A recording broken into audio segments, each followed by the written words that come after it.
Hey guys, welcome to the Deeper Bible Podcast. We're a show dedicated to uncovering the beauty of the scriptures, probing big ideas in theology and philosophy, and really seeking wisdom for life every day in our world. My name's Ryan John Gregg. I'm sitting here with my friend Destiny Kennedy. Hey everyone. And today we are talking about a topic that's near and dear to my heart. It's the topic of work ethic. Feels good to say that. Before sin entered the world, according to the Bible's story, before sin entered the world, work was given as a dignifying, creative, productive expression of being human. In fact, a way of co-creating with God, pushing back the borders of the garden of ordered beauty. And we partner with God. So there's this broader theology of work. And we've actually done an episode on that. We've done a whole show on vocation. But today, as a part of that theology, we're going to talk about work ethic. Tenacity, perseverance, diligence, all different ways of expressing that idea of work ethic. And the book of Proverbs is a part of the Bible that hammers on this again and again. It says, hey, if you want to live a long, happy, healthy life, well, it isn't just going to happen. You're going to actually have to work for it. So we're going to talk about that today. Destiny, thanks for being here. And thank you. Let me just compliment you. I think you're such a hard worker. Thank you. I've always seen that about you, just as a mom, as a student, as a pastor. And now as the director of the Deeper Podcast, like you've always put heart and excellence into what you do. Thank you. And was that something you grew up with? Was that in the water in your home, or what was the messaging around work ethic in your house growing up? Yeah, honestly, I would say for myself, and I think my siblings would concur, our parents worked so hard. Your mom's a machine. Yeah, she is. She is a worker. Yeah, and so is my dad. And I think much like there is for just about anything, there's positives and then there's shadow sides to that. I think the positives being that, again, both my parents were incredibly diligent with their work. My mom had so much on her plate, but she was so just faithful. And my dad worked very long hours and kept 2 jobs most of my life, and even still to this day. And he's nearing retirement age. And both my parents, I think, experienced both a deep joy in work and also in ministerial work. Neither of them had like formal training ministerially per se, but both of them felt deeply called to work in the local church. And so both of them have expressed that in addition to their occupation and my mom's work at home with us kids alongside that. And so they've both just really instilled in us a desire for excellence, a desire to be faithful, to get up when you don't feel like it, to be present, and to do what needs to be done to see a vision come to life. And I really appreciated that. But I think the shadow side of that is that we all, I think, in developing such a strong work ethic, sometimes love our work more than we love the people in our lives. And that was something that I think has since I have become an adult is actually healing and is really fun to heal with together, I guess, in our family. And not to share too much personal stuff, but I think that is fun to see that's a really great inheritance I get from my parents is a strong work ethic and enjoying now even work-life balance and getting to see my parents be grandparents and hopefully retire soon and things like that. So Awesome. Yeah, my dad grew up in farm country in Ohio in like sort of German expats. Oh, wow. And so these guys are like old Bavarians getting up, milking the cows at, the crack of dawn. And the religion was work. Yes. The German word for work is Arbeit. Mm-hmm. And the German for hurry up is mach schnell. And I think I heard Arbeit and mach schnell more growing up. It was just like I need to mach schnell. I need to hurry up and get working. And then so I grew up in rural Montana in farm country, which is very much the same as people of the earth working hard. There's a country music song I've always liked, I almost sang it. I'm going to sing it. You know what? Okay, go for it. Well, I can't know who sings it, but he says, "Sing about the way a good man works until the daylight's gone." You Montanans. Yeah, I know. Your husband's from Montana. Yes. You're aware of He our is. pathologies. But I also have respect for a Montanan work Work was ethic. celebrated. You know, this idea, men are like pickup trucks. People are like, you drive best when there's a load in the back, you know? Like, just man up into it. And you already alluded to the fact there's generational gaps here. So, like, for people of my parents, your parents' generation, work is like a love language. Yes, like, my dad's love absolutely. language is like results. Yeah. Just like work your butt off.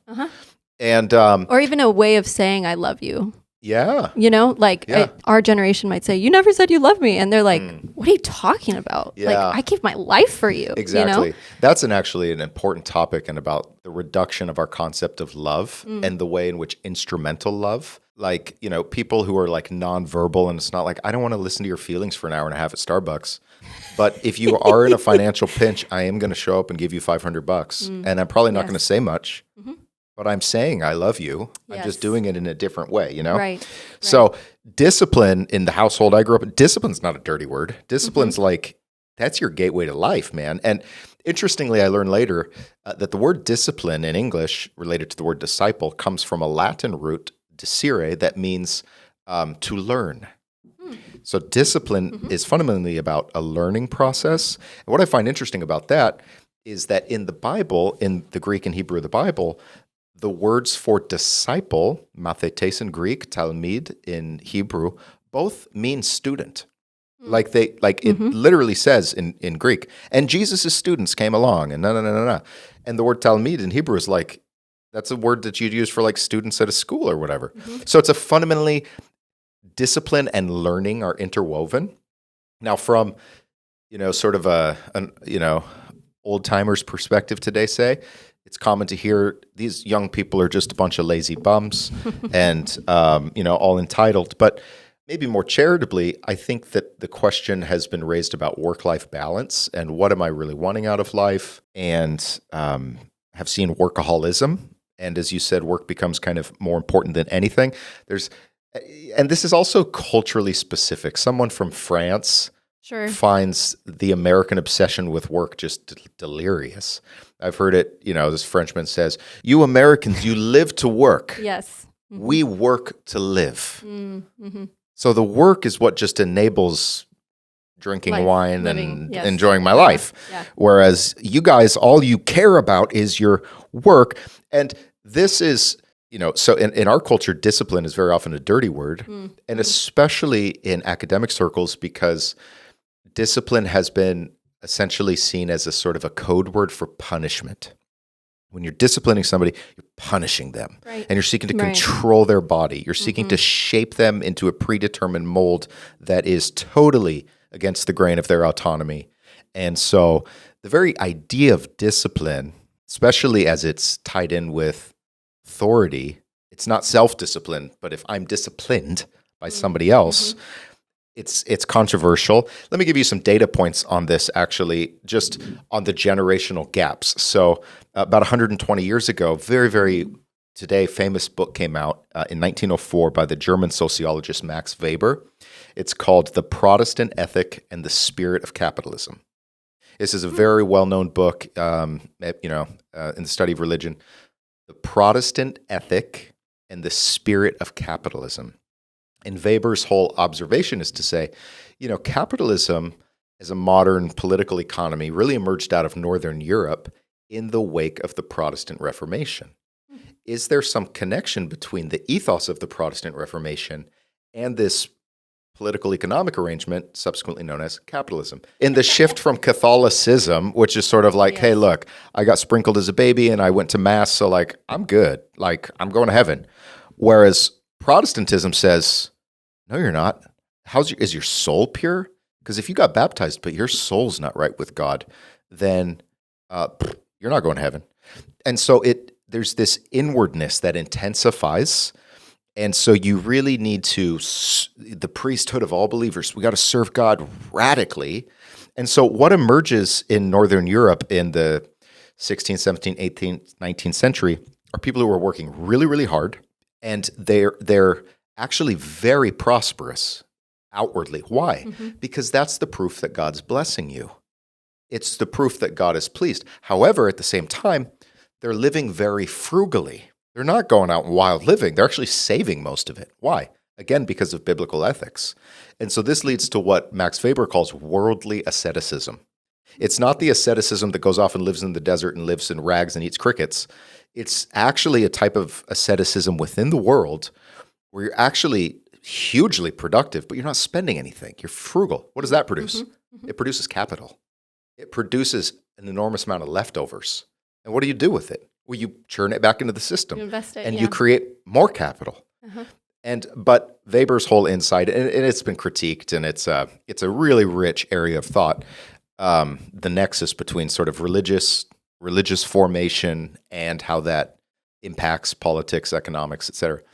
So the result is capitalism. The idea is that the underlying impulse is that work is good. You want to work really hard. The external product of your work is an index to your value and God's valuation of you. Approval. So that's been in the past, but just yesterday in the Wall Street Journal, there was a headline that said this. The headline is, Americans don't care as much about work, and it isn't just Gen Z. And then the subtitle said this, blame it largely on the pandemic, which weakened the hold the workplace held on people's psyches. So people's connection, their sense of identity, their psychological attachment to their work is weakening. And from the Protestant work ethic to Gen Z post-pandemic, there has been indeed a shift away from the emphasis on work. And that's not to say lazy, but that is to say there has been some big sea changes here. Yeah. And I guess I'm curious to know how we'd square that with, or maybe how the scriptures might be a commentary toward that as that shift happens. I mean, as we watch it happen, some might say that's overwhelmingly positive for work to have less of a hold on our lives or on our psyche, and others might say, I don't know so much. But how does the Bible inform that conversation? In lots of ways. So first of all, we might want to differentiate between work and employment. Helpful. Yes. So it's work doesn't just mean something with a paycheck attached, and any activity without a paycheck is not work. Right. So there's that, and we'll come back to that. The book of Proverbs, which we're focusing on today, builds up a picture of the world that's very multifaceted. There's a lot going on at once in all of our lives. Yes. That's why I love the book of Proverbs, because it turns out there's a lot going on in my life at once. Yes. At all so the genre is a commentary on our complex world. And part of what it's saying is if any part of your life comes to swallow up and dominate and all the others, that's imbalanced. Whether it's work or family or sex or money or power or anything out of proportion with everything is terrible. So balance is really vital. But that said, Proverbs hammers away again and again on this idea that if you want to live a good life, if you actually want to not forever be an employee, but be an employer, if you want to have financial security, then you're going to need to work your tail off. And even when you don't want to. And even when it's really irritating. But you're going to have to find a way to push through. It often contrasts a wise, hardworking person with the fool who is a lazy person, who gives up really. Everything's just so hard, and they're making up excuses all the time and all this stuff. I put together a sampling of some verses from Proverbs that address this, and I'll just be kind of paraphrasing. But Proverbs 3 talks about how God disciplines his children that he loves. My son, don't despise the Lord's discipline. The Lord reproves and rebukes and disciplines those whom he loves, et cetera, et cetera. Starting in verse 10, though, we get just a whole, chapter 10, we get a whole string of sayings that are getting at this idea from many angles. A clever son gathers in the summer. The sleeper at harvest is a shameful son. The guy who's taken a snooze when the combines are going is going to bring shame. One of my favorites is repeated in chapter 12 and 28. Oved ad mato yispa lechem, the one who works his own land will be filled with bread. U'meradef rekim chasar lev o isba rish. The one who chases after empty things is an airhead, like lacks sense, or there's two verses that have this idea. One of them ends with lacks sense. The other verse, Proverbs 28:19, ends with, he's going to have his fill of poverty. And I love this idea of work your patch, work your ground. Don't work that other guy's ground. Don't chase off fantasies. What's right in front of you? Make it good. Work at it hard.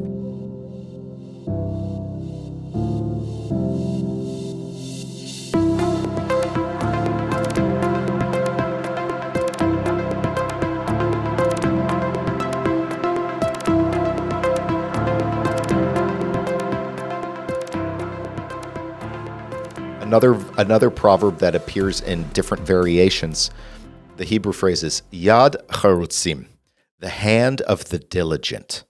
In 12:24, we learned the hand of the diligent will rule. So the boss person is going to be somebody who works really hard. Shock. In Proverbs 10:4, we get the hand of the diligent makes wealthy. So the diligent, active hand. Proverbs 13:4 says the soul of the sluggard craves and craves, but gets nothing. The soul of the diligent is well satisfied. 14:23, hard work leads to profit. Mere blabbing leads to poverty. A lot of people talk a big game, but are you just going to show up and do your work? Proverbs 24, and again, Israel's an ancient agrarian culture. Hey, guess what? If you don't plant, you're not going to harvest. Analog for our time, if you don't save for retirement, you're going to be sad. If you don't invest in your education, your earning potential may always be pretty low. So there's this idea of cause and effect that is woven into the world. Proverbs 21:25, the desire of the sluggard kills him because his hands refuse to work. 22:29, who's ever good at what they do will stand before kings, not obscure people. So if you get really good at anything, it's going to open doors for you in the world. Chapter 26 in particular hits on this theme in so many different ways. Chapter 26:3 talks about how there's whips for the backs of fools. And the fool in the sense of the person who's always trying to find a way out of work is going to end up having to do the most severe work, actually. Mm-hmm. It's like if you just stop fighting the reality of work, your work might be more pleasant. And we're going to talk about that in a bit with the idea of flow state. And there's some fascinating psychology of this. And then there's a sequence of advice for employers on whom and whom not to hire. So 26:6 says, don't hire fools, basically. They're only going to cause you pain. If they're unreliable, they're not going to show up when they say they're going to show up. They're not going to do hard work. You're going to get way more trouble out of somebody who just, you cannot rely on them. 26:8 says, if you give a fool a high position in your organization, that's like a loaded gun. That's like playing Russian roulette. It's going to destroy you. What the Hebrew uses a different metaphor. Let me just check it real quick. 26:8. Yeah, it says like putting a stone into a sling. You're loading the gun here.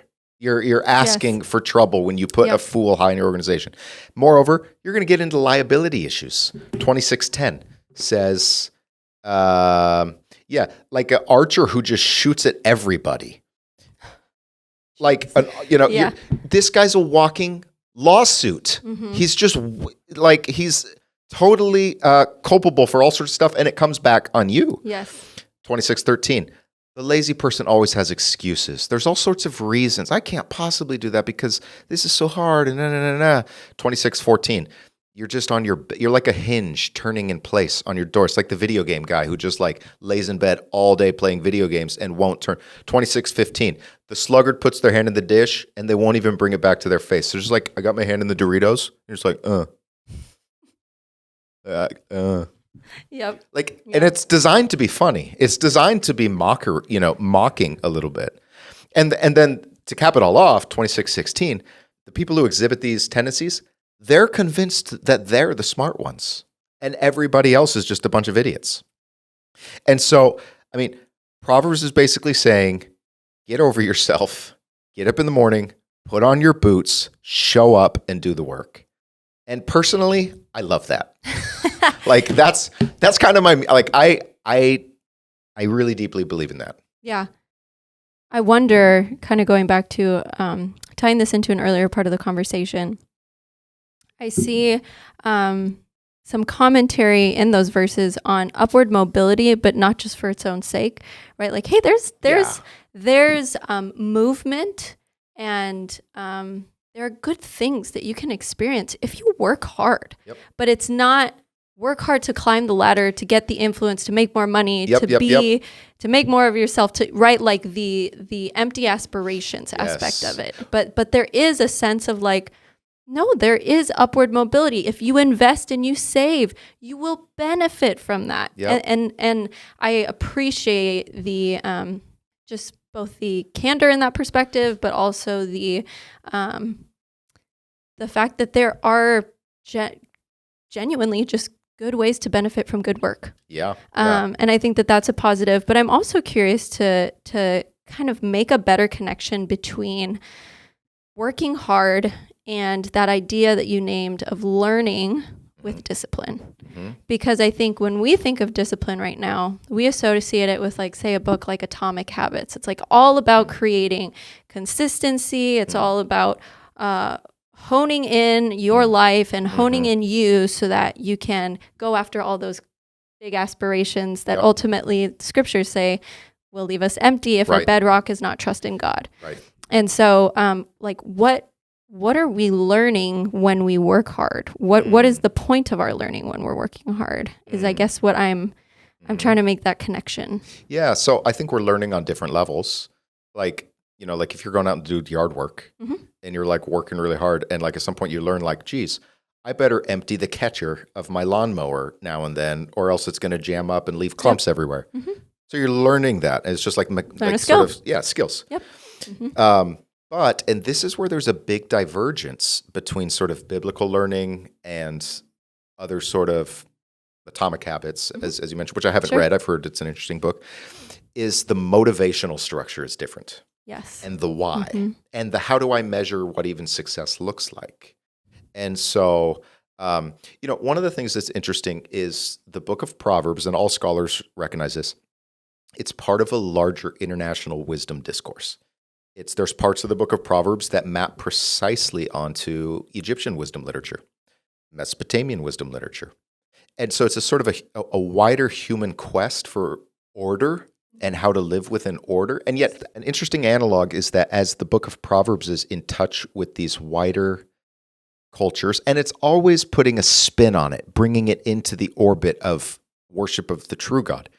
But it's not coincidental that there's a lot of bridges between this idea of work ethic today and a lot of secular culture. Yes. Like Sigmund Freud famously said that the real components of a meaningful life, there's only two things. You got to get love right and you got to get work right. And if you get work and love right, you're going to have a meaningful life. There's a famous book out, got it on my shelf. It's Angela Duckworth. It's called Grit, The Power of Passion and Perseverance. And, she's really bright gal, but she talks about how growing up, she was like, well, I was never like a genius. And everyone always said, well, you're not a genius. You don't have that thing called giftedness or whatever. And she's like, yeah, but what if I just work really hard? And so it's an interesting book. This is a book that also is pretty well known. It's called Flow, The Psychology of Optimal Experience. The guy's name is Mihaly Csikszentmihalyi. I think I'm saying that right. Csikszentmihalyi. And awesome. Yeah. So this is really interesting because his thesis is there's this thing called flow state.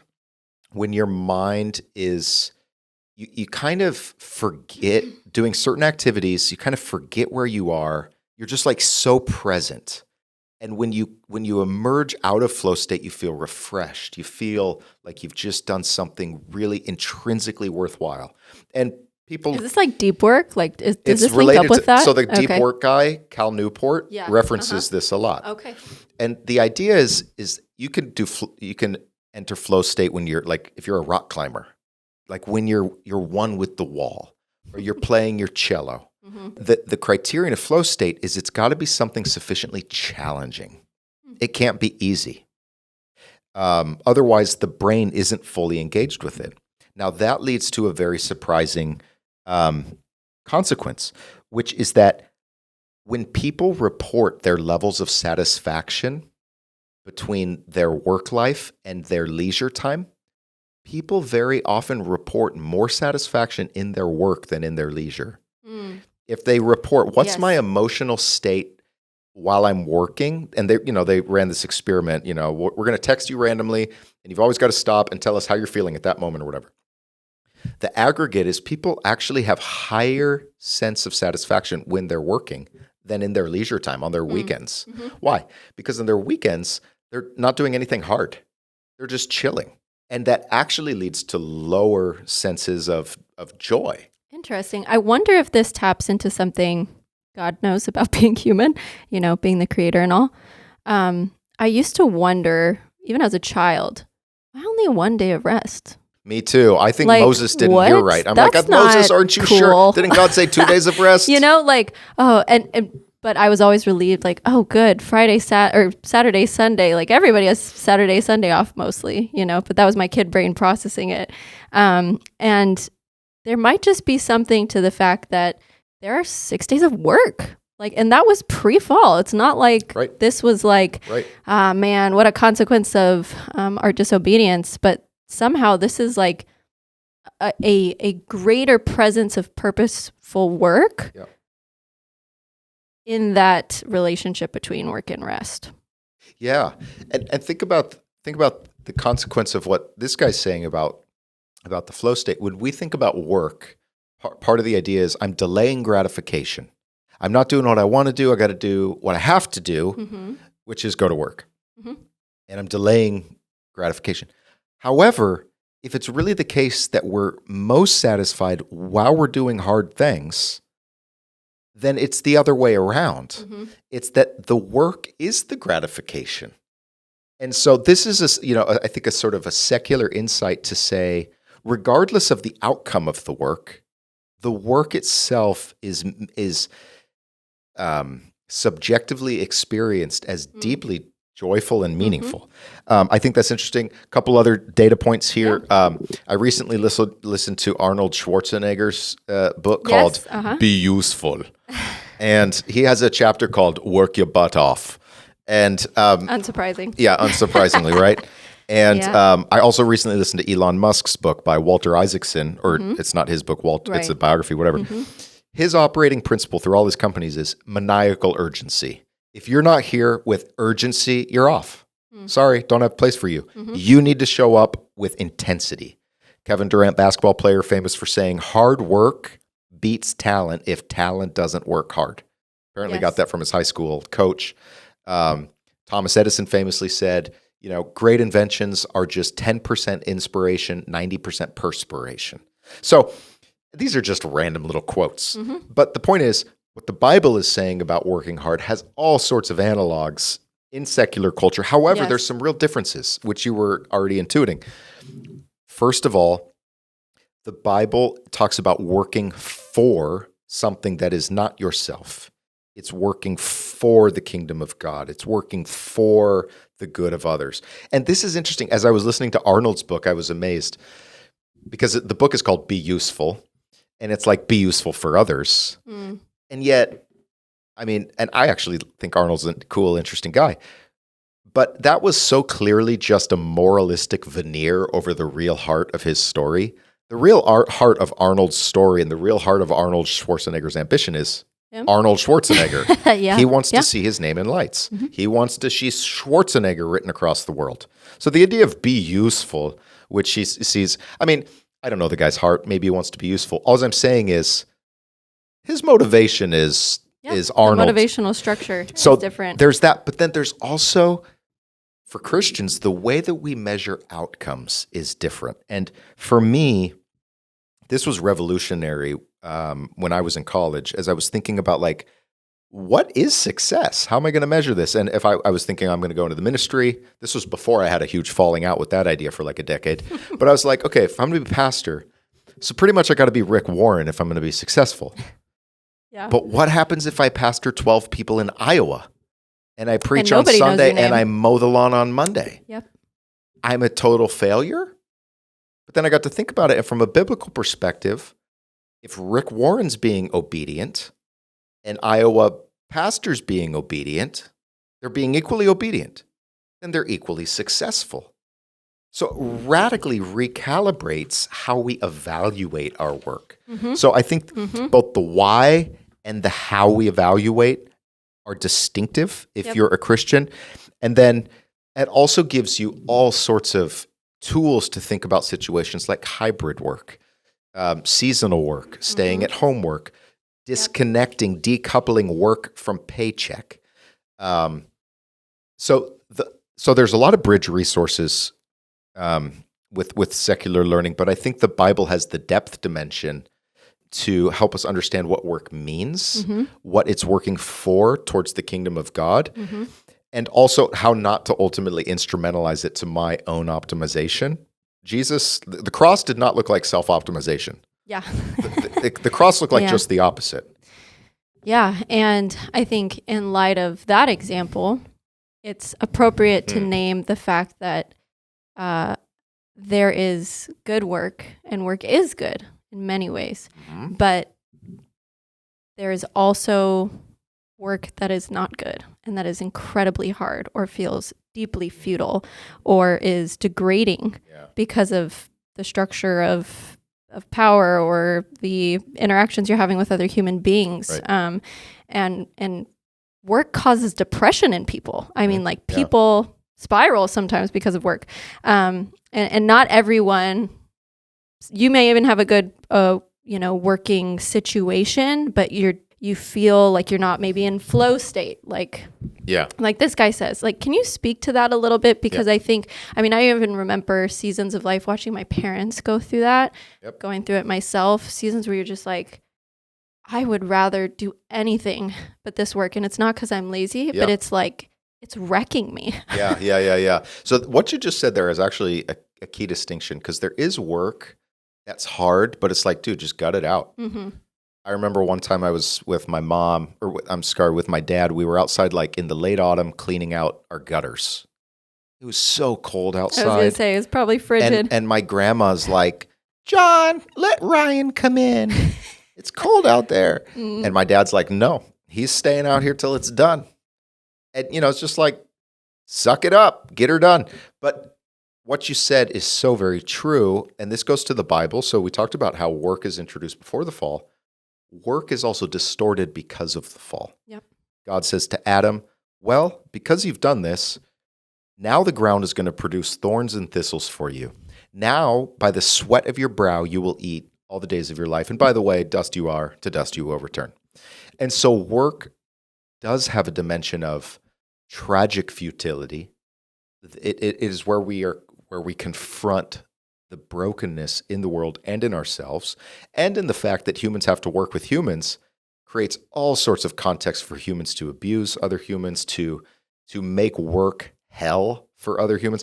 There in the Getty. Do you ever go to the Getty Art Museum down in L.A.? Beautiful. No, but I have heard of it. Yeah. Oh, it's great. And there's a painting there, very famous. I think it's called like The Toiler. It's of a man just stooped over working in a field. And there's a famous poem about it that I can't remember the details off the top of my head, but it's like the poet says, is this the good thing the Lord God made? The creature to command the world, and he's just reduced to this miserable wretch out in a field. And it's this poetic meditation on just the degradation that this person has experienced. So this is part of the gospel.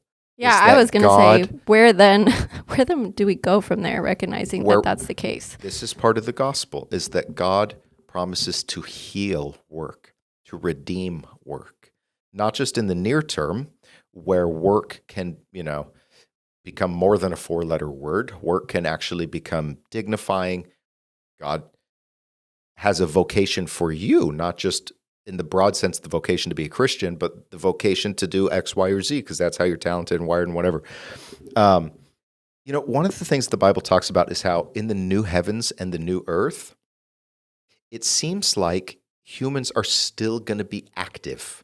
That because work is intrinsic to us, there will be projects to do. There will be risks to assume there will be. And the Bible isn't super clear about this. It's a bit of a mind bender for me, but that maps on. I mean, again, you're being clear that it's not like it lays this out in specificity per se, but that maps on so much better than I think what I always thought growing up, which is like I kind of become this mindless worshiper, sucked into this like ginormous worship service, worshiping unto God, and as if that's a bad thing, but worship is not bad. I'm just saying it becomes this very one-dimensional experience when God's world is so multidimensional, and I don't imagine him remaking and healing the world to make it less, less that. And so whatever that looks like, work being a part of our future, I think makes sense. And good work being a part of our future makes sense. So I'm interested. And this taps into, multiple things. One, the Bible's clear that work is like worship. It's a form of worthship that pointing to indexing, in Tim Keller's phrase, how our work links up with God's work. There's that. But it also links up with the deep vocation of humans to be a royal priesthood, to do the sort of ordering, justice-based work that reflects God into the world, and the sort of arts, the sort of creative projects that reflect the innate potential goodness of the world back to God. And so there's a deeper vocational identity and logic that undergirds and animates and gives meaning to and drive to the specifics of what that looks like for each of us. And God, one of the things that we see through the whole Bible, and this is very important for understanding the meaning of Jesus, God is a working through humans kind of God. God wants, for whatever reason, that's his business, but he wants to work through humans in this world. And that's why he came as a human. And he's not letting us off the hook. He's saying, nope, I'm going to help you, I'm going to save you, but I'm going to also insist that you get this right. And so our activity, again, decoupling work from paycheck, and paycheck needs to be attached at some point. We need to, whoever doesn't work won't eat, 2 Thessalonians 3. But the point that we're trying to get to is that work is essential to what it means to be human. There is a hardness to it that is part of the brokenness of the world. That is part, if you don't on occasion say, God, this is just tragically miserable, maybe you're not actually alive to what's really going on. That's an appropriate reaction. It's also an appropriate reaction. It happened to me this week. I was, in fact, I think just yesterday, I was sitting down at my desk. I was actually like, a mid-morning nap would be great right now. And then I was like, let me just read the Bible. And then I read Nirdamba Katsir Ben Mevish. We read this one. Snoozing in the harvest is a shameful son. I was like, oh crap, I can't take a snooze right now. That would be shameful.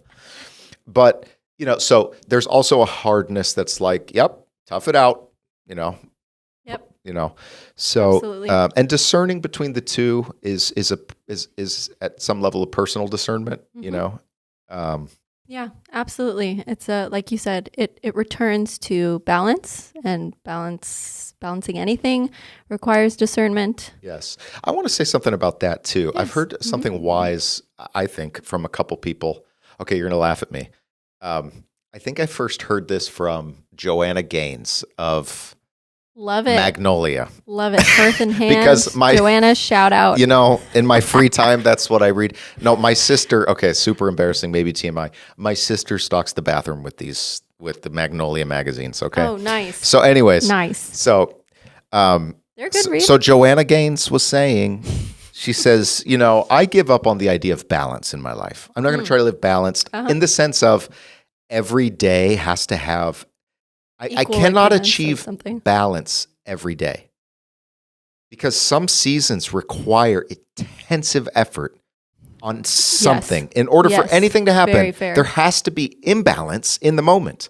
But what I'm after in the aggregate is balance. So over the span of a year, over the span of 5 years, I'm insisting on balance then.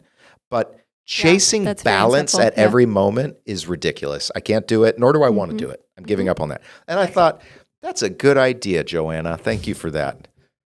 Yeah, no, Waco, Texas. That's incredibly helpful because the question was begged when I said it requires balance. What does balance mean? And I think that that's a wise interpretation of how to incorporate that in your life and recognize, again, it requires discernment, conversations with the scriptures. What do we already know about how life ought to go, or how we ought to press on towards becoming more and more like Jesus, and learning to keep those in conversation and to be willing to adjust, even radically so, in seasons of life where it's not appealing to do so.